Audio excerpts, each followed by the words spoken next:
Magandang araw at magandang gabi o kung anong oras nyo man ito mapapanood. Siyempre, manonood na naman tayo ng balita na may kinalaman sa politika. Ito'y galing sa Balitang Pinoy TV na ating gagawa ng reaksyon at opinyon at pag-uusapan na rin natin kung pwede o hindi.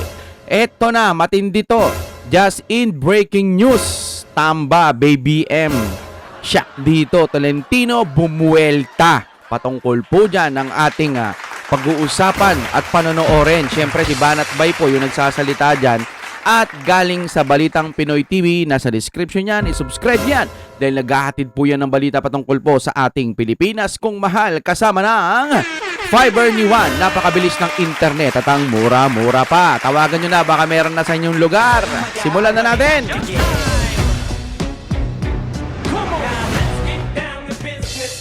Okay, sige nga. Ano pa talagang meron dito? Okay? Ayon kay Senador Francis Tolentino, labag yan sa saligang batas. Yo, labag daw sa saligang batas. Malinaw po yan, ha? Oh. Papakita natin. Tuloy. At live mula po sa Senado, nauna sa balita si May Mian Los paglabag, Baños. Mian, ano raw ang basihan ni Tolentino? Alam nyo, grabe, grabe. Pahiyaho si Speaker at si Marcos dito sa balita na to. Bakit to, kanyo? Kasi yung plan... Narito ang Balitang Pinoy TV. Oh, tungkol kaya sa impeachment to? Sige nga, sige nga. Ito na nga, pag-usapan natin ng mga may init na balita. Alam nyo, grabe, grabe. Pahiyaho si Speaker at si Marcos dito sa balita na to. Bakit to, kanyo? Kasi yung plano nilang patalsikin, yung plano nilang i-impeach si VP Sara Duterte ay wala na. Ha? Wala na, tiway na? Paano na? Paano na yung mga gastos nila sa hearing? Di ba sabi, bawat pag-hearing daw doon, may gastos daw doon. Oh. Ibig sabihin, meron sila doon. Parang may sweldo sila doon. Tama ba? Correct me if I'm wrong. Paano na lang yung mga panahon na binubulong-bulong nila doon o hinihiring-hiring nila? Oh. Ay, wala na lahat yun. Inis na ika nga. Panis Sabi na. ng mga senador. Ilang mga senador. Naka. Bakit kanyo? Nako po, ipapaliwanag natin ngayong araw na ito. Nako, nakakatuwa ho ito. Palakpak. Kasi sabi June 2, tapos biglang inatras, nagpapogi, yung nag-atras. Tapos, kailan pa ulit? Atras-atrasin na naman. Ay. Sige, tingnan natin yan, ha? Palakpakan natin. Dahil yung kanilang maitim na balak, wala na, finish na. Kaya wag na, tama na yung masyadong pinag-uukulan ng pansin yan kasi mukhang delegates na, wala na mangyayari. Ang dapat pag-usapan ngayon ay yung kaduda-dudang eleksyon na naganap sa ating bayan. Na may overvote ba tawag doon? Ewan ko kung 7 million, ha? Basta, delikado yon. Hindi na ho kasi katulad ng dati. Yung mga eleksyon ho ngayon, na pwede na kasing masilip. Yung mga magagaling na hindi na pwedeng hindi nakakapagsalita dati. Ngayon kasi may social media na, pwede na nilang sabihin kung ano yung pwedeng mangyari dayaan sa eleksyon. Safe ba o hindi? Ngayon, kapag may nakikita silang nagsasalita na may posibleng talagang mahak or madaya yung eleksyon, dinidemanda nila. Di ba? Bakit? Tingnan natin. At yung mga issue na mas mahalaga. Halimbawa, yung tinalakay sa issue ni Senator Bongo, yung sa PhilHealth, di ba? Yung bang merong pakialam ang taong bayan. Kasi kahit nga, di ba, sa ilang mga survey, nagsasabing hindi sila pabor na ma-impeach si VP Sara Duterte. Kasi nga, this is just politics. Okay. Tandaan natin, nakasulat po yan sa batas, isang desisyon, ika nga, na ang impeachment, it's not about the guilt of the person.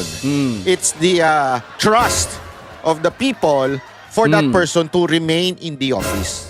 Isipin nyo, ang mga Duterte na, para madaling salita, ang taas ng ratings. Si Romualdez at saka si PBBM, mababa na talaga kay Romualdez, Pero kay PBBM, babagsak pa, may 3 taon pa para mas lalong magbagsak-bagsak. Sino ba ang dapat impeach? Yung pinagkakatiwalaan o yung halos wala ng tiwala? Di ba? Anak ng teteng. Base lang ho sa aking opinion ulit, kaya nila ginugurgur si BP Sara at minamadali nila yung impeachment. Kasi pag na-impeach na si BP Sara, maaaring isunod po si PBBM ng mga dilaw. Di ba? Ganun yun eh. Base lang ho yan sa opinion ko, maaaring mali ako, pero may posibilidad na mas mataas ang chance na tama ako. Uunahin si BP Sara para sisiw na lang si PBBM kasi weak. Ang problema, hindi nila kaya si BP Sara kasi maraming mga Pilipino ang nagtitiwala. Diba? Nga sila. Tuloy muna natin to mga kapatid. Diretso natin. Diba? Yun po ang impeachment. It is not really for the guilt.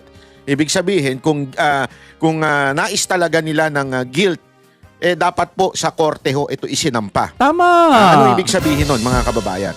Tama. Yung impeachment, hindi ho sinasabi nun, pag nagsinabing na-impeach na yung tao na yon, hindi ho sinasabi niyan, guilty siya. Ang sinasabi ng impeachment ay, hindi na siya pinagkakatiwalaan ng taong bayan, kaya dapat na siyang matanggal sa posisyon. Kaya nga pansinin nyo, ang impeachment walang kulong. Bakit?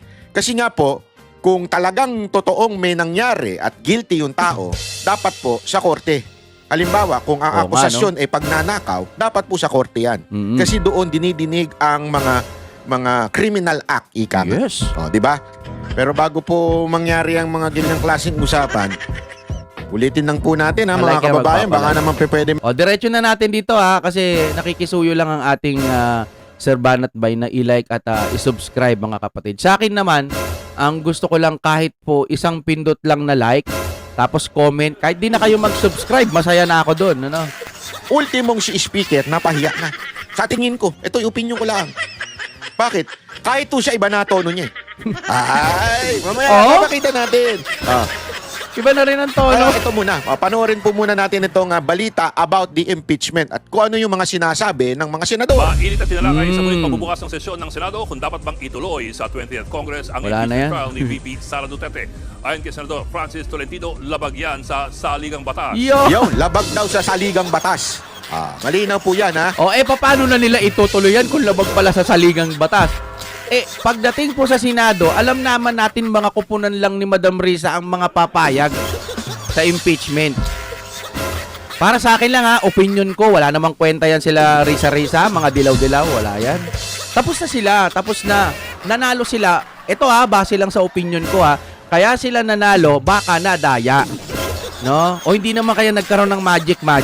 O may posibilidad na kaya sila nakapasok, hindi binabanatan si BP Sara. Pero sa tingin nyo, makikisuyo lang po, ano ang mas tama? Dinaya? May magic, parehas lang din yan. O kaya talagang hindi nila binanatan si BP Sara? Effective ba talaga yon? Hindi na nga sila pinag-uusapan, paano nanalo? Yan po ang tanong ko sa mga dilawan. Hindi naman din tayo matalino. Kayo, comment kayo. Sa tingin nyo ba, nadaya tayo? Paano nakapasok yung dilaw? Yan sila Risa, wala salita-salita lang yan Wala yan. May balak din yan. Binabanatan dati nila si PBBM bakit ngayon hindi nila mabanatan? Kasi nakaupo, duwag kayo. Pagka nakaupo, hindi nyo kaya. Kaya hintay na lang kayong matapos. No? Ngayon, si BP Sara, ang mga Duterte, binabanatan sila, pero binabalikan nila ngayon. O sino ngayon nagmumukhang pabiktim? Sila, yung mga taga-kabila. Kasi hindi nila kaya si BP Sara at ang mga Duterte. Nadala naman sa dahig Oo, pero tignan mo naman yung mga kababayan natin kung paano nagtitiwala at binabalik nila yung pagmamahal nila. At hindi nawawala ang pagsuporta nila sa mga Duterte. Paano na kayo ngayon? May naalala lang ako. Ito napaka-importante. Nanood kasi ako ng mga vlog. Vlog ito ng isang DDS supporter. Binlog niya na may nagpe-fake news sa mga taga-kabila. Nagpasa siya ng picture. At doon pinakita niya yung ebidensya na yung mga taga-kabila talagang nagpe-fake news. Ang ganda ng mga ebidensyang inilatag niya. Ngayon, nagulat ako. Grabe, ganun pala sila mag-fake news yung mga taga-kabila. Dapat sila yung pinapatawag. Nakakainis lang kasi yung vlogger ng taga-kabila, hinahangaan ko dati kasi ipinagtatanggol niya PBBM tsaka at Duterte. Ngayon, siguro nagkaroon ng issue ng mga bayaran. Ito siguro lang, hindi natin sigurado. Nagkaroon kasi ng minsan sila na nag-aaway dahil sa may mga bayad-bayad issue. Tayo na may nakikinood lang. Tinitignan natin kung anong tama at anong totoo. Tinitimbang natin. Ngayon, yung mga paliwanag ng mga taga-kabila, yung pinanood ko nga, yung DDS vlogger na binabanata niya yung vlogger na nagpe-fake news. Grabe ebidensya, hindi. Totoo, mapapaniwala ka talaga.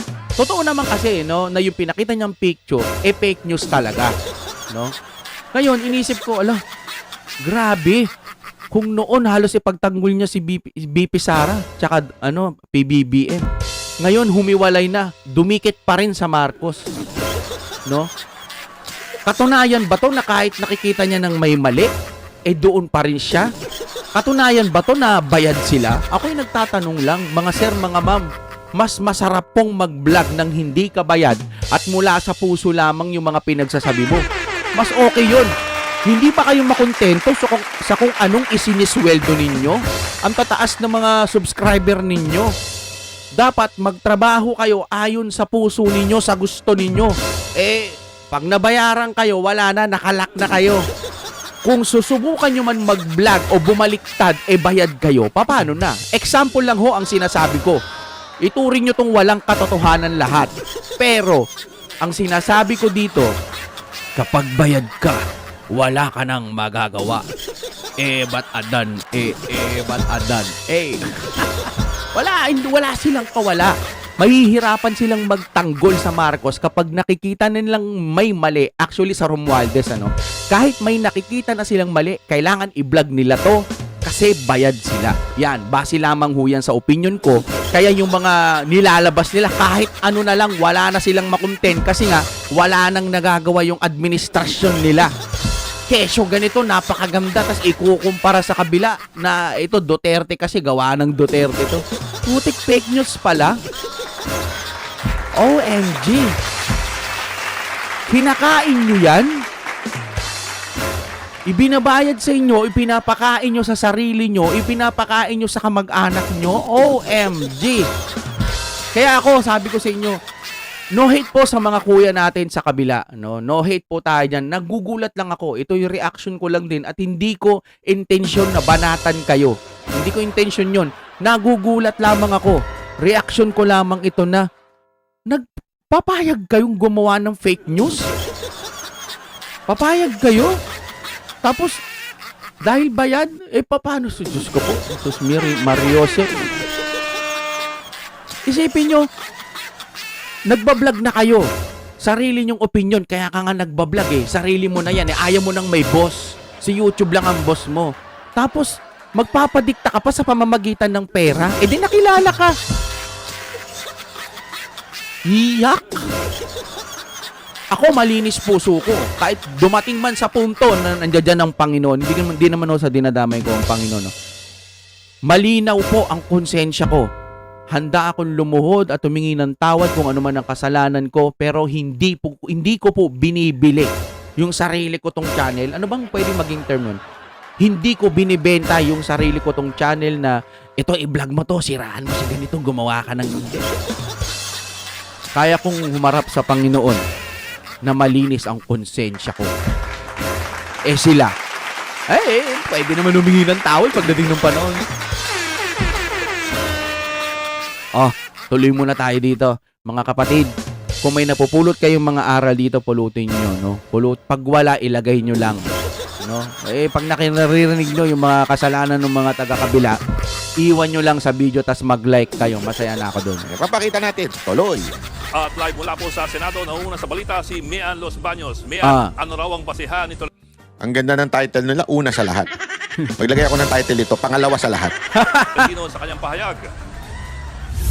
Magandang hapon sa iyo. Tumayo nga ngayon sa pag-resume ng sesyon sa plenaryo sa Senate Majority Leader Francis Tolentino at Tanya, functionally dismissed. Ganyan nga isinilarawan yung mangyayari sa impeachment case ni Vice President Sara Duterte. OMG. Oras na hindi raw yan makonclude o madesisyonan by June 30, 2025. Whether acquittal man o conviction, pag hindi Bakit June 20? Okay. Dilawin na. Putik ang layo, June 20. June 2, tapos June 20 yung talon. O ano bang klaseng June yan? Ano, inurong? Matutuwa yung mga tao kay Cheese? O inurong? Ito tanong lang ha. O inurong dahil hindi pa sapat yung mga scripted nila? Tanong lang yan, tanong Atin lang. sa ating kalendaryo, ang katapusan ng Senate 19th ay 20. Magre-resume sa 30 o July 1. Okay? Magkakaroon sila ng parang break. Ngayon kasi, etong nakaupo ngayon, yung mga, kasi may mga inaayos pang batas eh. Ngayon po, ayan yung 19 Congress pa. Ibig sabihin, yung hindi pa mga nanalo ngayon 2025, mapapalitan na po sila. Matatapos sa 20. Eh sa 18, etong dinelay ni Escudero ay talagang magigipit na sila para madesisyonan ng 20 yung kalendaryo, ika nga, yung impeachment. Malabo nang madesisyonan ng 20. Aray ko. Kung madesisyonan po niya, napakahilaw naman po.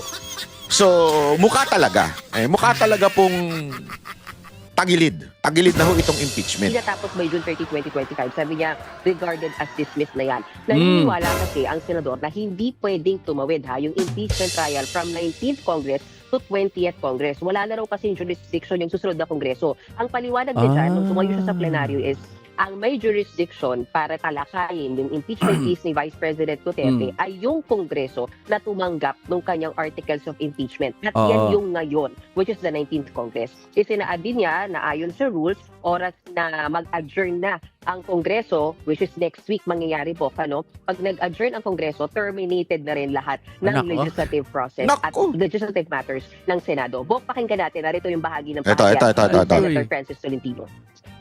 Jurisdiction over impeachment is exclusive to the Congress that receives the complaint. Kahit anong pilit, hindi maitatawid, lalo na't kung lalabag sa saligang batas. Nako! Paano na lang yung impeachment? Kaya pala gusto nung makipag-ayos na ito, kaso si Torre ginawa niya ganun. Kung gusto mo makipag-ayos sa Pangulo, kung gusto mo makipag-ayos, dapat una kang umayos, no? O kaya magpa-test, no? Hair follicle test. Yun naman kasi ang gusto ng bayan, eh. Hindi naman sinasabi niya kasi daw, makikinig ako sa bayan. Sabi kasi ng bayan, ganito, ganyan. Kaya makikinig ako. So ngayon, nagpa-courtesy resign siya. Yun ba ang gusto ng bayan? Ang gusto ng bayan, hair follicle test. O kaya, baba. Ay, nako. Nagpa-courtesy resign. Tapos, nandoon din ang karamihan. Ito ba yung pinagtatanggol nyo? Ako ang hirap yan. Sasabihin ko, ma'am, hindi na lang po ako magbablog. Sa inyo na lang po itong pera, babalik ko na. Ito opinion lang to So, Bok, pwede bang hindi mag-convene ang impeachment court sa June 11, yung bagong schedule? Bago ko sagutin yung Mika, may dagdag lang kasi kakatapos lang ngayon bago ko tumayo. Sinagot ni Senate Minority Leader Coco Pimentel yung argument ni Senator Francis Tolentino para sa kanya, pwedeng tumawid naman yung impeachment trial from 19th to 20th Congress kasi anya ang natatapos lang sa pag-adjourn ng isang sesyon ay legislative process. Yan yung dalawang argumento ngayon. Okay? Remember, bakit po nagkaroon ng ganitong argumento? Because this is the first time. This is the first time, hindi ng impeachment. This is the first time yung katarantaduhang ginawa ng Kamara. Ano po yun? Yung last minute na ipinasa yung impeachment. Akala kasi nitong mga ulul na ito sa Kamara, nung nahabol nila, babagsak ang ratings ng mga Duterte. Ganon sila ka-ilusyonado. So pinilit nila, hinabol nila last minute. Ang hindi nila maintindihan, nakarma sila dito, mga kababayan. Bakit? That last minute, na akala nila yung ratings ni Sara Duterte bababa, lalong umangat, lalong ibinoto yung mga Duterte. As a matter of fact, ano katunayan yan? Yung mismong campaign manager ng alyansa, yan ang sinabi, isa sa mga rason kung bakit natalo ang alyansa. It's because of the impeachment. Kasi nga, Mahal ng tao ang mga Duterte. Wala nang duda yun. Kung may mga hindi nagmamahal, yung mga hindi nakakaintindi sa mga magagandang nagagawa ng mga Duterte. Yun ang katotohanan na mahirap kasing tanggapin. Mayamang ka. Sabi mo, yung mga Duterte, wala naman yung ganyan, wala naman kasi yan, ganyan. Mayamang ka eh. Wala kang nakikita sa baba kasi nasa taas ka, bulag ka. Pwera dun sa mga mayayaman na nakakakita dun sa baba. Yung mga bulag na tatanga-tanga, na walang ginawa kundi atakihin ng mga Duterte, sabi nila may nagawa ba ang mga Duterte, may nagawa ba? Hanggat sinasabi nyo yan, hanggat tinatanong nyo yan, patunay lang na tanga-tanga kayo. Wala kayong alam. Hindi nyo nakikita ang gandang mga nagagawa ng mga Duterte. Kita nyo yung trust rating 80? Doon pa lang supalpal na eh. Ito, 30% o anong percent ang meron nito? May 3 taon pa. Wasa! Di naman kami naniniwala sa ratings. Kita nyo yung nangyari sa halalan. Di wow! Mangisay kayo sa inggit. Kami, nagbablog kami, hindi kami bayad. Gusto namin ng mga Duterte kasi may nagagawa ang mga Duterte. Kayo, hanggat nandyan kayo sa kasalanan, kahit alam nyo ng kasalanan yan, pinipilit nyo pa rin para lang mapabagsak, humihiwalay kayo sa Panginoon. Yun lang ang nakikita ko, no? Kasi mas gusto nyong kampihan, kahit alam nyo nang mali na, gusto nyo pa rin sumunod. Nakakaawa yung ganyan. Bakit kanyo? Pagdating sa langit, pag nagkaroon na ng mga pila-pila, yan, nakapila na kayo, hindi na pwede din yung boss, singit mo naman ako, ito may pera ako dito. Wala na! Lahat ng nandito, hindi po permanente. Lahat kaperahan mo kapag ikaw ay dumating yung panahon na magkakapilahan na sa langit at sasabihin na kung ikaw, pila ka dito, ikaw sa langit ka. Oh. Boss ako, baka pwedeng ipasok nyo ako sa langit. Ito, magbabayad ako. Marami akong nakakuha sa lupa eh. Nakakuha ako ng billion eh. Walang ganun doon. Doon nahatulan ka. Ako, hindi ako pwedeng humatol. Pero ang Panginoon, sa tingin ko lang, mas mataas ang chance na mapunta kayo sa ibaba kung patuloy kayong magkakaganyan. Hanggat kaya nyo pa, hanggat humihinga pa kayo, hanggat may buhay pa kayo, gumawa kayo ng mabubuti kaysa gumawa kayo ng masama.